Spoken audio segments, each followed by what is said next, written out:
All right, so it's come time to start the diesel heater install. So first step, the pump. Now I'm told that these little fuel pumps can be fairly loud.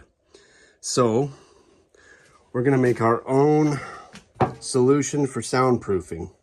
I've got this Vaculine box here, which is insulated with some pretty thick foam. So I thought this would be perfect to mount the pump inside.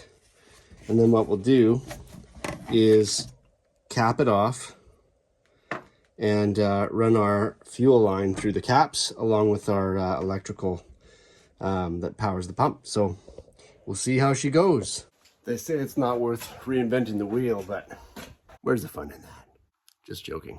It usually involves a lot of suffering. You know those rare moments when things just work out perfectly?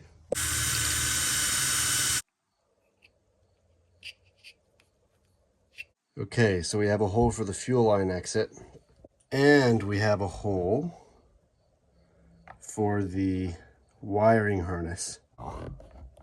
So it'll look something like this. Fuel in, pump, fuel out. And I guess these types of pump need to be mounted on a 45-degree angle. Now when I mount this to the beam, it's going to be extremely difficult to ever get at it after I've put the floor over. So what I've done is modify the bolts. It's a super simple modification.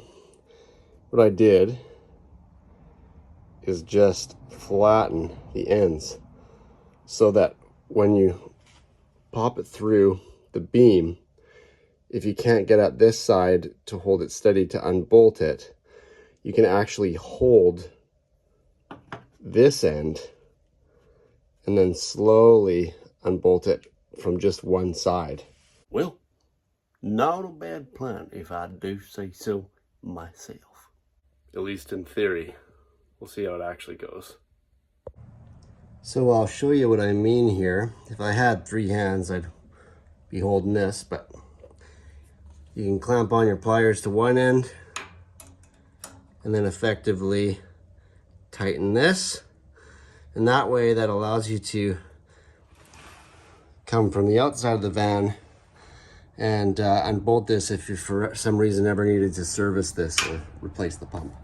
So we've got our unit bolted up. Basically, how this works is here's your fuel out into the pump.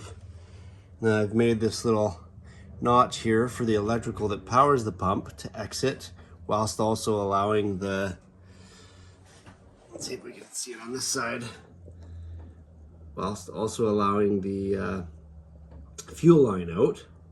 And then in here, we've got the pump. And you're supposed to have the pump on a bit of an angle, so hopefully this is enough. And this is your fuel filter.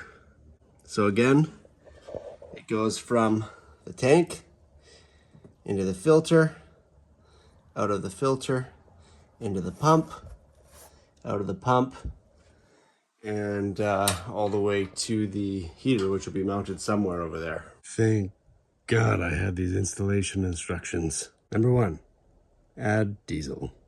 Number 2, after the machine is installed, check whether the phone is stuck. If it is stuck, it cannot be started. When installing dose oil, note that the nozzle should be upward. I think they mean diesel. Fuel filling.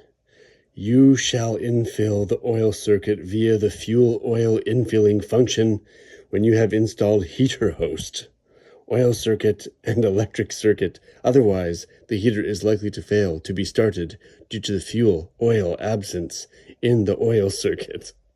It is requested to realize the electrical connection of heater according to the electromagnetic compatibility principle. You want me to keep going? Yeah? All right. After installation, you need to start multiple oil circuit air repairs before you can start the machine normally. De-oiler. You shall infill the oil circuit via the fuel oil infilling function when you have installed heater host. Okay, I'm pretty sure that means prime the diesel. Yeah, it definitely means prime the pump with diesel. Take oil from oil tank near to the oil channel of auto engine with T-shaped T-parts.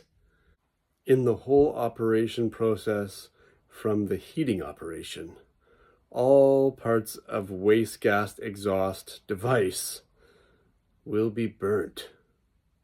So this particular heater is a off-brand heater, but they've got a cult following because they're actually really awesome.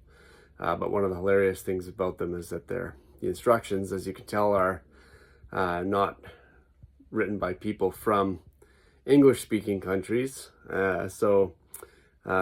That and replacing a few sort of cheap parts that came with it turns into a really bomber unit. So excited to start it up.